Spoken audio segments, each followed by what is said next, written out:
Хиттин казатынын баатыры Салахиддин Аюби. Аллахка ант болсун, Ал-Акса мечити душмандар тарабынан ээленип турганда мен үчүн күлкү, уят нерсе.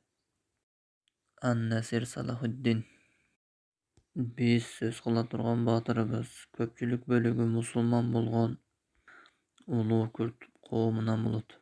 Менде аларга болгон өзгөчө сезимдерим бар. Анткени менин канымда да күрд чоң энем тарабынан өткөн күрд каны араб канына аралашып турат. Чынында бул коом үммөткө көп кызмат кылган. Алардын арасында ислам тарыхындагы бардык доордо бул динди коргогон уламалар, кол башчылар жана адабиятчылар болгон.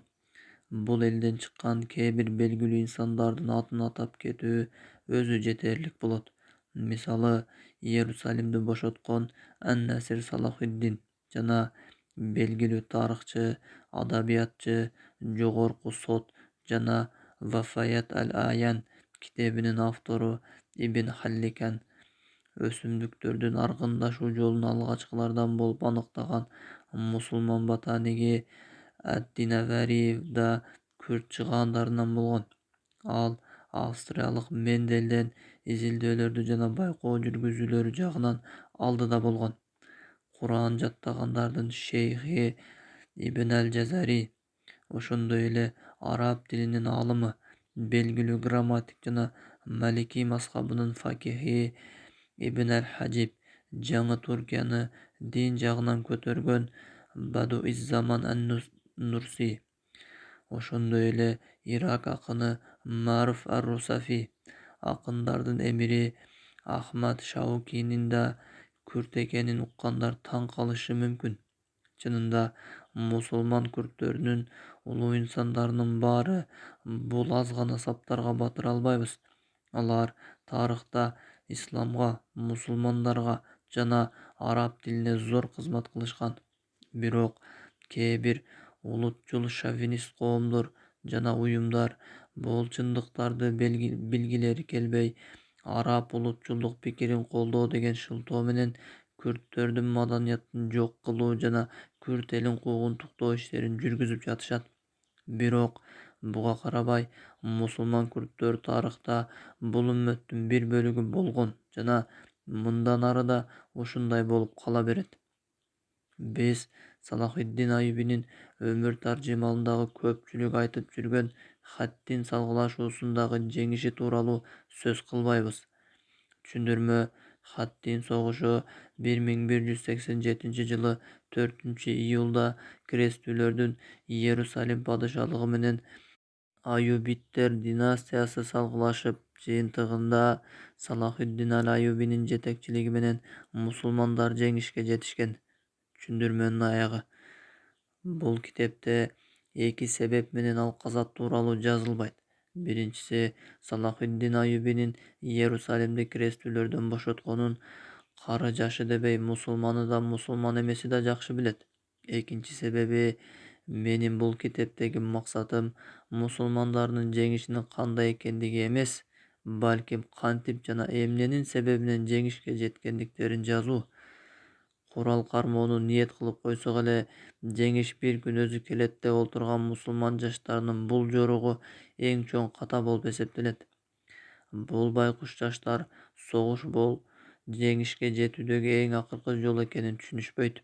Анткени кээде эч кандай куралсыз деле чоң жеңиштерге жетсе болот. Муса пайгамбардын тарыхын жакшылап окуган адам өтө кызыктуу бир нерсени байкай алат. Аллах Таала Фираунду жок кылууну каалаганда, улуу кудурети менен анын жанын көз ирмемчилиги убакытта алып кое турган өлүм периштесин жиберген эмес. Жок, Аллах Таала жеңишти жасоо ишин Муса пайгамбардын энесине вахий кылуу менен баштайт. Андан кийин Муса Фираундун үйүнө тарбияланат. Андан кийин Мадиянга көчүп кетет.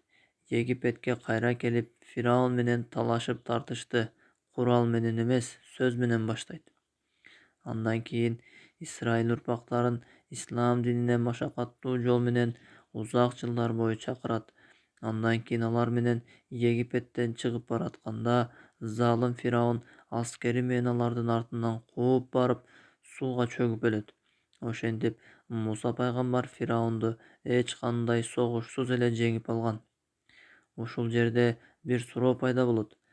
Фираундун өлүмүн кечеңдетүүдө кандай даанышмандык бар? Балким, Аллах Таала муну менен бизге жеңиш жолу бул узак жол экенин үйрөтүүнү каалагандыр.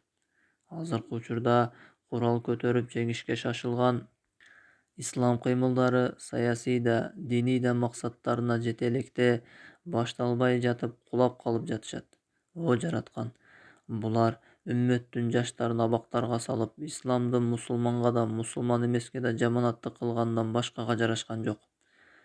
Ал эми кресттүү жортулдардын тарыхын айта турган болсок, ал Франциянын Клермон шаарында башталган. Бул тарыхка байкоо салган адам Клермон жыйыны Иса пайгамбардын төрөлүүсүнөн 1000 жыл өткөн соң болгонун байкай алат. Рим папалары колунда жок христиандарды кыямат 1000-жылы болот деп, алардын болгон мал-мүлкүн жыйнап алышкан. Убада кылышкан жыл келгенде үй жайын чиркөөгө берип, анын ордуна папаларынан бейишке киргизүүчү уруксат кагазын индульгенция алышкан христиандар жердин титиребестен жана асман алардан үстүнө түшүп кетпей эле баары өз жайында турганын байкашат.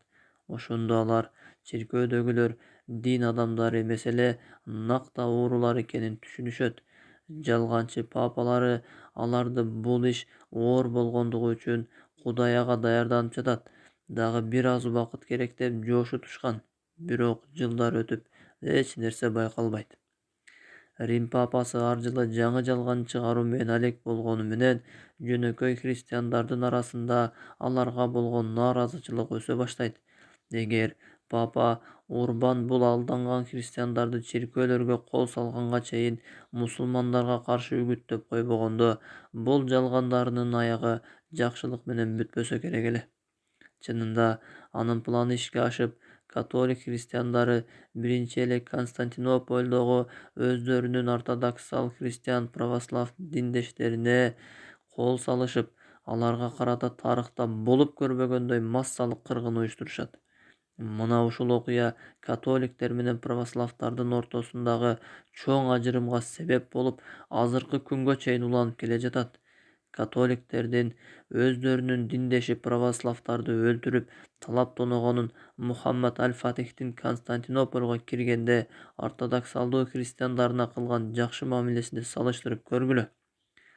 Ислам ааламынын алсыздыгынан пайдаланып, кресттүүлөр Шам шаарларынын көпчүлүгүн басып алышат. Алар 1099-жылы Иерусалимди басып алышып, бул ыйык шаарды талап тонуп, кары картаңдарды жана жаш балдарды өлтүрүшүп, аялдардын абийирине кол салышып, мечиттерди жана үйлөрдү өрттөшүп, миңдеген күнөөсүз мусулмандарды өлтүрүшкөн. Ошондо мусулмандардын кары картаңдары жана аялдары жаш балдарын алып, кресттүүлөр ыйык жайга кол салышпайт деп мечитке жашынып алышат. Мусулмандар эзелтен эле Аллахтын элчиси Мухаммад саллаллаху алейхи вассаламдан алган жакшы адеп ахлак жана жумшак кулк мүнөз душмандарында да бар деп көп каталарга жол беришкен. Бирок тескеринче кетип, кресттүүлөр аттары менен Алакса мечитине бастырып киришип, бир түндө кары картаң, аял эркек жана жаш бала дебестен 70 000 мусулманды өлтүрүшкөн. Жыйынтыгында Аллахтын элчиси саллаллаху алейхи вассалам асманга көтөрүлгөн мечитте мусулмандардын канын кресттүүлөрдүн аттары кечип жүргөн. Ирактын Тикрит шаарында хижрийдин 532-жылы 1137-жыл Салахиддин Юсуф ибн Аюб аттуу бала төрөлөт. Ал ислам дининин таза тарбиясын алып чоңоет. Бойго жеткенде атасы Наджмуддин Аюб аны Мединадагы медресеге жиберет. Салахиддин ал жерде арабча окууну, жазууну үйрөнүп, ыйык Куранды жаттайт. Салахиддин досторунун арасында зиректиги, оор басырыктыгы жана китептерди көп окугандыгы менен айырмаланып турган. Атасы ага ат үстүндө жүрүүнү, согуш куралдарын колдонууну жана согуш ыкмаларын да унутта калтырбастан үйрөтүп койгон. Анын ошол учурда эле согуштук чеберчилиги байкалган. Атасы да, достору да таң калышкан эле. Салахиддиндин атасы Нажмуддин Баалабакка, азыркы Ливандагы эски шаарга барып, ал жакта эмир болуп 7 жыл кызмат кылган соң Дамаскка көчүп келип, ошол жерди башкарып калат. Ошентип, Салахиддиндин балалыгы жана жаштыгы Дамасктын башчысынын сарайында өтөт.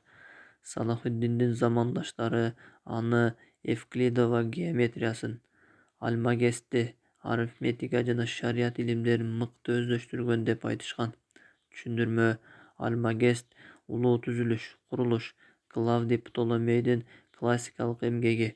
Ал 140-жылдарда пайда болуп, ошол замандагы Греция жана Жакынкы Чыгыштын астрономия илиминин комплекстүү түрдө толук камтыган.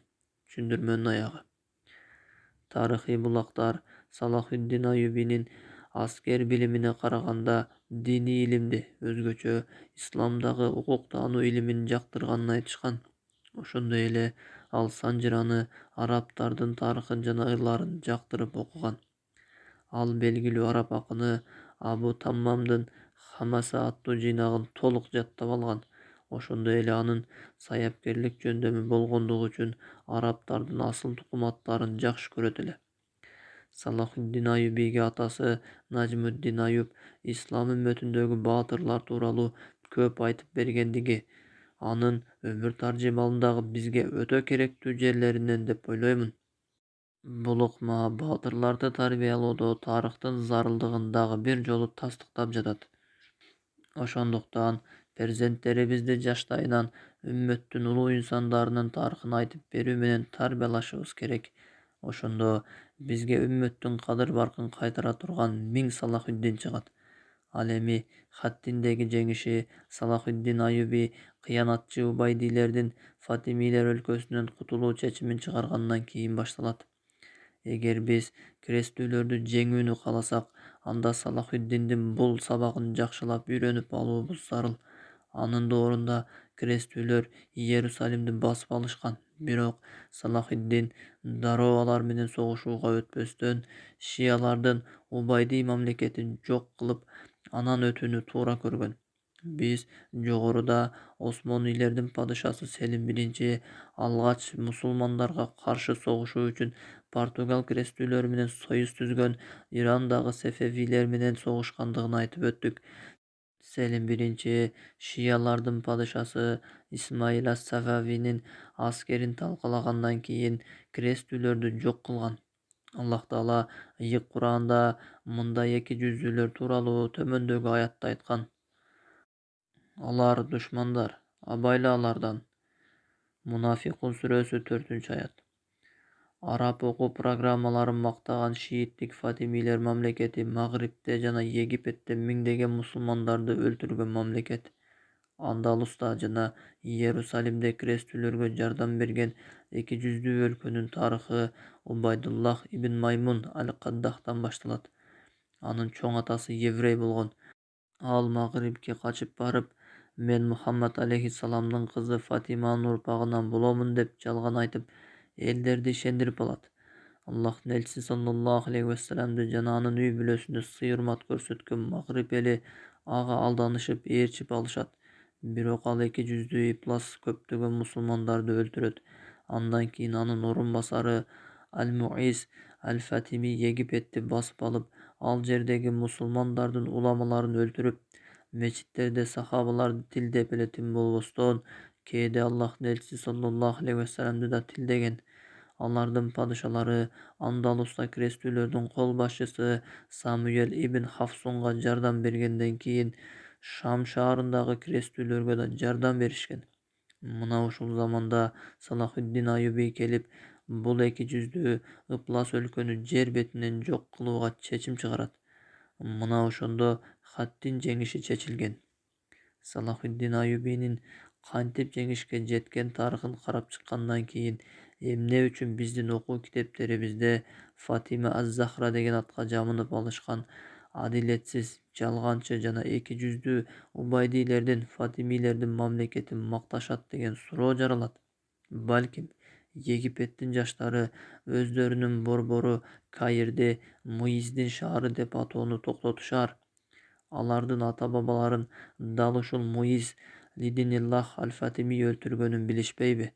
Бул Каир Египетке исламды алып келген улуу сахаба Амр ибн аль-Астын шаары, ал Салахиддин Аюбинин шаары, ал Кутуз жана Египеттен чыккан исламдагы бардык улуу инсандардын шаары. Бул улуу күрд баатырынын устаты болгон улуу түрк баатыры ким эле? Эмне үчүн тарыхчылар ага 6-адилеттүү халифа деген наам ыйгарышкан? Кезектеги каарманыбыз